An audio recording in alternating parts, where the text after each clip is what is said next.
لشکر آپس میں لڑ رہے ہیں ایک میدان، ایک جنگلی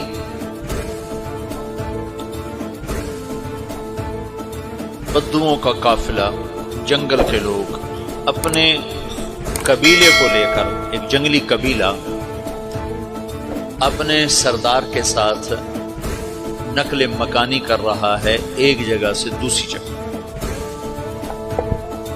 اللہ کا نظام کہ یہ لوگ چلتے چلتے چلتے اس وادی میں پہنچ گئے جہاں جنگ ہو رہی ہے، دو لشکر آپس میں لڑ رہے ہیں۔ جب یہ وہاں پہنچتے ہیں تو ایک لشکر کے قدم اکھڑ رہے ہیں اور دوسرا غالب آ رہا ہے۔ ان کو نہیں پتا شکست کھانے والے کون ہیں اور فتح پانے والے کون ہیں، ان کو نہیں پتا۔ اس جنگلی قبیلے کے سردار کا نام بھی تغرل ہے، تغرل۔ تو یہ سردار کہتا ہے جو شکست کھا رہے ہیں ان کی مدد کرو، کچھ پتہ نہیں کون ہے، کہتا جو شکست کھا رہے ہیں ان کی مدد کرو۔ تو 400 وحشی جنگلیوں نے فاتح لشکر کے پیچھے حملہ کر دیا۔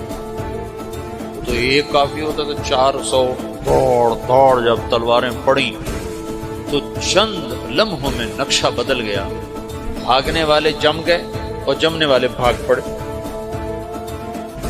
جب جنگ ختم ہوئی تو شکست خوردہ لشکر کے بادشاہ نے ان کو بلایا، اسے پوچھتا ہے مجھے جانتے ہو میں کون ہوں؟ کہا نہیں۔ کہا تو تم نے میری مدد کیوں کی؟ کہا انسانی ہمدردی کی وجہ سے، تمہیں شکست ہو رہی تھی اس لیے تمہاری مدد کی۔ اور اس نے اپنا تعارف کرایا، میں ہوں سلیمان سلجوقی، ترکی کا بادشاہ۔ مسلمانوں کا لشکر تھا اور تاتاریوں سے شکست کھا رہا تھا، تاتاری فتح پا رہے تھے، مسلمان شکست کھا رہے تھے۔ تو وہ اللہ کی غیبی مدد بن کر آئے۔ تو وہ اس سے کہتا ہے میرے ساتھ رہنا پسند کرو، تم نے میرے اوپر احسان کیا ہے، میں اس کا بدلہ دینا چاہتا ہوں، میرے ساتھ رہنا پسند کرو؟ کہنے کا کر لوں گا۔ تو اس کو لے کر ترکی آیا، اور استنبول اس وقت روم کی حکومت میں تھا، اسے فتح کیا اس تغرل کے آگے چوتھے پانچویں پڑپوتے محمد فاتح نے۔ تو یہ استنبول ہے، یہ ترکی ہے، بیچ میں ایک چھوٹا سمندر ہے، یہاں ایک جاگیر ہے۔ تو سلطان سلیمان کہتا ہے یہ جاگیر تجھے وقف ہے، ادھر سے رومی مجھے تنگ کرتے ہیں حملے کر کر کے، تو میرا دفاع کرتے رہنا، یہ جاگیر تیری۔ اس جاگیر پہ اس نے اپنے قافلے کو آباد کر دیا، اپنے قبیلے کو، اور ایک چھوٹی سی حکومت بنا لی، جو ایک صوبہ سمجھو، سلیمان سلجوقی کا وہ ایک چھوٹا سا صوبہ ہے۔ وہاں جب یہ رہ پڑا تو پھر یہ ایک شیخ کے بیعت ہوتا ہے، وہاں شیخ کے طریقے میں ان کے یہ بیعت ہونے جاتا ہے۔ وہ اس کو رات اپنے پاس ٹھہراتا ہے، تو ایک کمرے میں ان کو ان کا خادم ٹھہراتا ہے۔ یہ جب کمرے میں جاتا ہے تو سامنے دیوار میں تاکچے پر قرآن پڑا ہوا ہے۔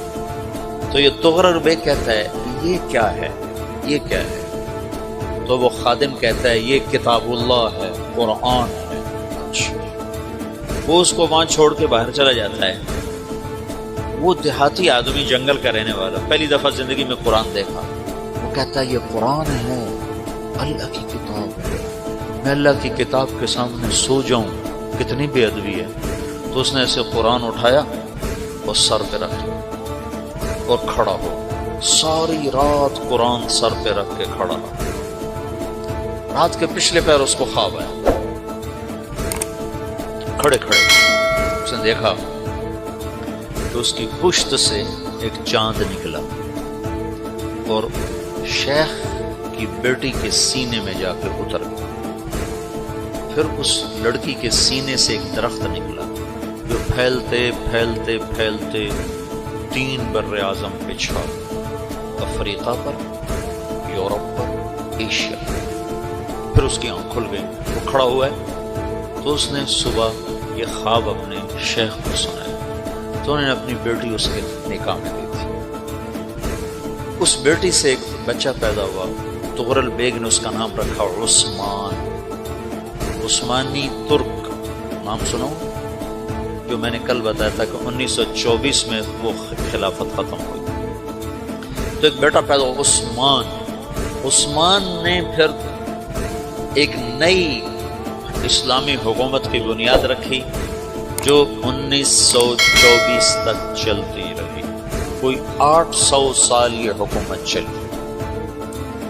تو حکومت کا شیرازہ بکھرا لیکن پھر جڑ جاتا تھا، پر وہ قرن اول والا جوڑ کبھی نہ پیدا ہوا، ٹکڑے بن گئے۔ ان ٹکڑوں میں اللہ لوگ پیدا کرتا رہا جو دعوت دیتے